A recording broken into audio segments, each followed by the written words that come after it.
Assalamualaikum warahmatullahi wabarakatuh. Halo, perkenalkan nama saya Zaskia Farhatun Nurjanah dari kelas 10 MIPA 4. Di sini saya akan menceritakan tentang biografi singkat Dewi Sartika.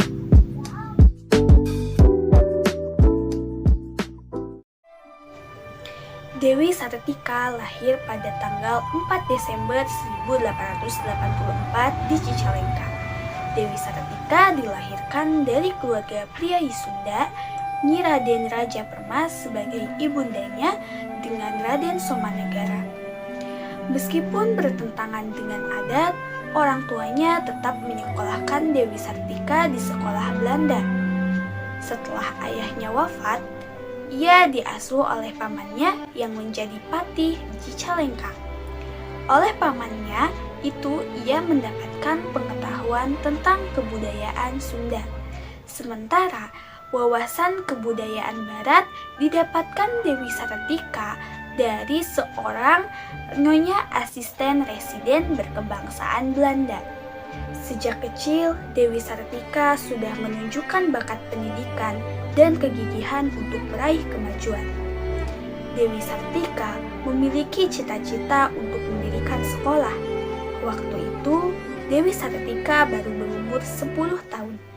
Ketika di Cicalengka, digemparkan oleh kemampuan baca tulis dan beberapa patah kata dalam bahasa Belanda yang ditunjukkan oleh anak-anak pembantu kepatihan. Gempar, karena waktu itu belum ada anak rakyat jelata yang memiliki kemampuan seperti itu dan diajarkan oleh seorang anak perempuan. Beranjak remaja, Dewi Sartika kembali kepada ibunya di Bandung.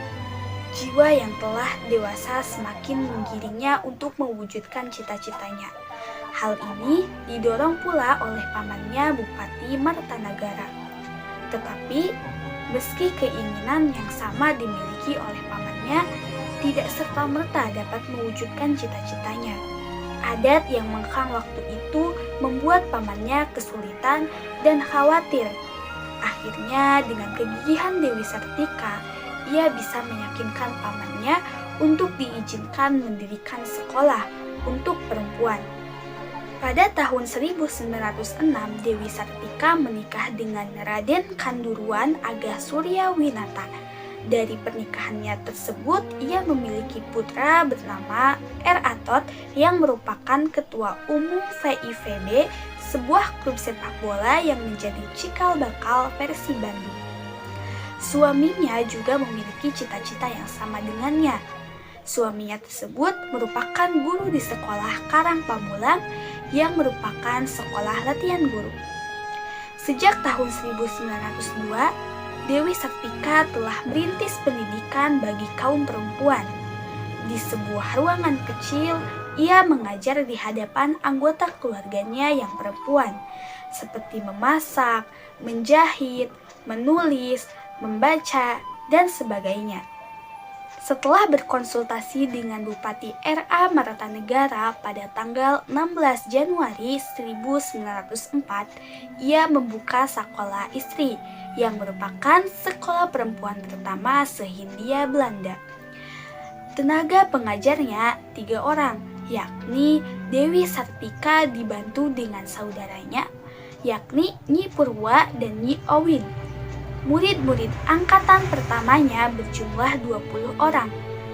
Pada tahun 1905, sekolahnya menambah kelas, sehingga harus berpindah ke Jalan Ciguriang, Keboncau. Lokasi ini baru dibeli Dewi Sartika dengan tabungan uang pribadinya serta dana bantuan dari Bupati Bandung. Lulusan pertama keluar pada tahun 1909. Bahasa Sunda bisa lebih memenuhi syarat kelengkapan sekolah formal.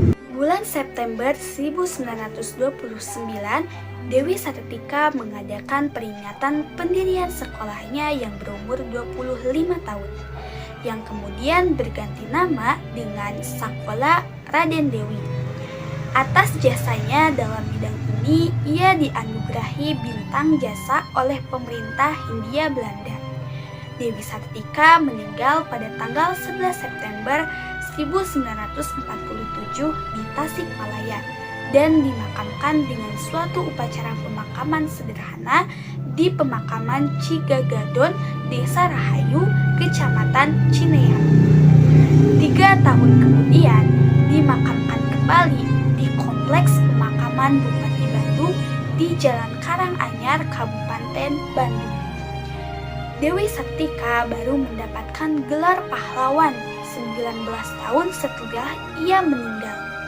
Nah, sudah sepatutnya kita mengenang jasa Dewi Sartika, semangat dalam memperjuangkan kaum wanita agar mendapat pendidikan yang layak. Semoga dengan apa yang dilakukannya, wanita-wanita Indonesia terpengaruh untuk dapat memperoleh pendidikan yang lebih baik. Nah, itulah yang dapat saya sampaikan.